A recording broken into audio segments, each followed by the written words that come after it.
think as I do.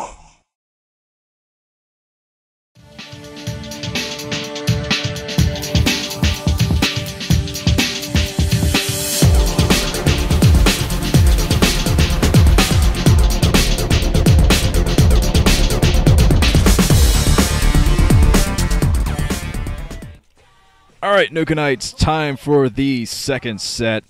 Bork power!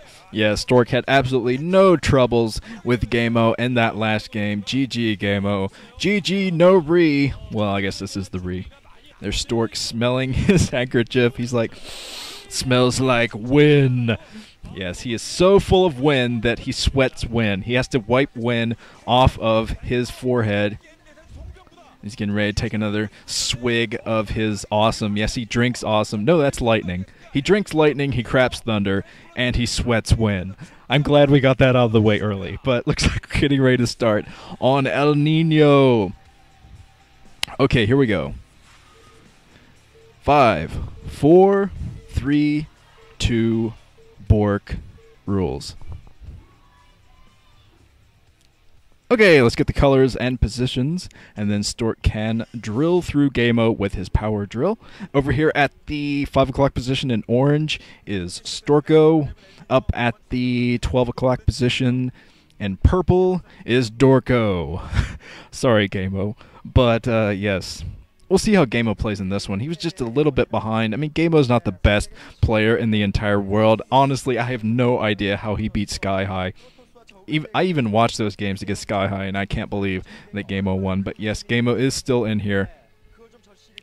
If this were a higher caliber level of Zerg, I think Stork would have had much more problems in that first game. But yeah, GGaemo, he still had basically the same strategy that a lot of Zergs have had recently. Just wasn't able to fight back that early pressure from Stork, and I think that really made the difference. Looking back to Bako's game against Calm, I really do think that early pressure might be the answer to this Zerg spread, the spreading of the Zerg. You can't just let a Zerg spread all over the place, spread those hatcheries, and get out a ton of Hydras. No, you have to stop it early, which Stork did. He went out with all of his Zealots, just a +1 attack with his Zealots, which a lot of Protoss, I mean, have used against Zerg with a lot of success, varying success, rather, recently. Stork's going to scout GGaemo in the last direction, but it doesn't matter because he drinks lightning, craps thunder, and sweats wind. That is my new favorite phrase. But, okay, GGaemo is up here, getting up his spawning pool. He went for an overpool build. This time, going to get a little bit earlier pressure on Stork. I guess he's just assuming that Stork is going to try to deny his hatchery again anyway. So he's going to throw down that spawning pool while Stork is getting prepared with his forage. But yes, once he sees the spawning pool inside the base, he's going to pretty much assume that Zerglings are going to be coming his way, so he's going to throw down those cannons instead of plopping down the Nexus just yet. Base coming up, not being denied by Stork this time, so that could spell a little bit of trouble for him later. Protoss these days really do need to deny that base for as long as they possibly can. But it looks like these Zerglings are already coming up for GGaemo. He's not going to have Speedlings for a while because he's not even throwing down his gas. He's going to be expanding again soon. But the cannon coming up for Stork, so he should have no problems fighting this off.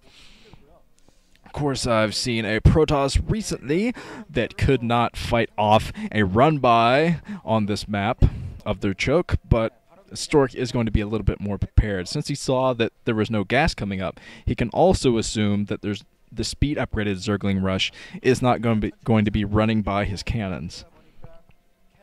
Here come the Zerglings for GGaemo already. Stork has a few probes out to fight it off.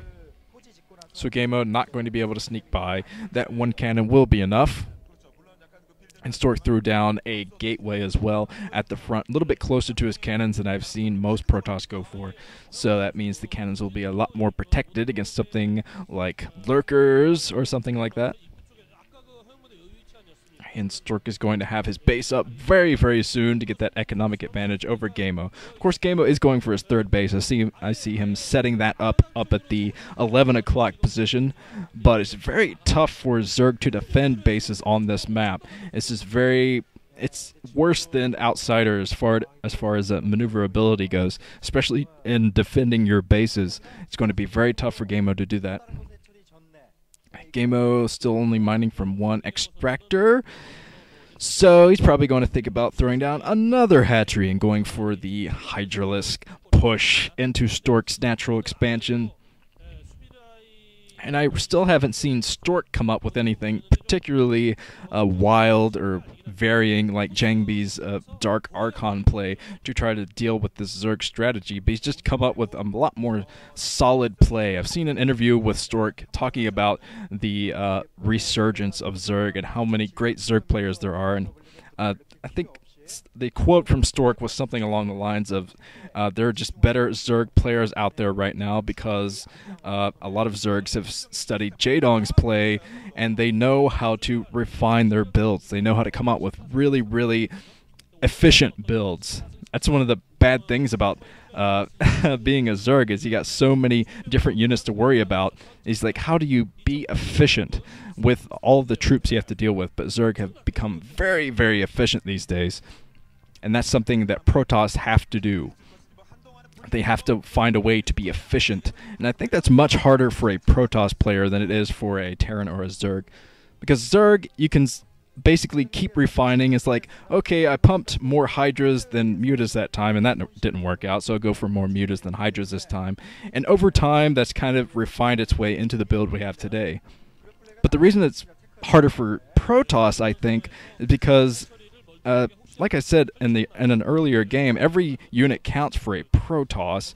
I mean, Stork's still in here getting the scout on everything at the natural expansion, but yeah, a couple Zealots can completely change the game. If you're going for a couple Zealots instead of a couple cannons, that can completely change your game, so it's much harder to morph the Protoss metagame into something that can combat a modern strategy. GGaemo trying to get rid of that scout, but he does not. There's still not Zergling speed up, so yeah, Stork is going to see the extra hatcheries coming up, and he's probably going to plop down a couple more cannons. The Spire coming up, and Stork sees this, so he knows there's not going to be a slow drop or anything into his main. That's very good information to have.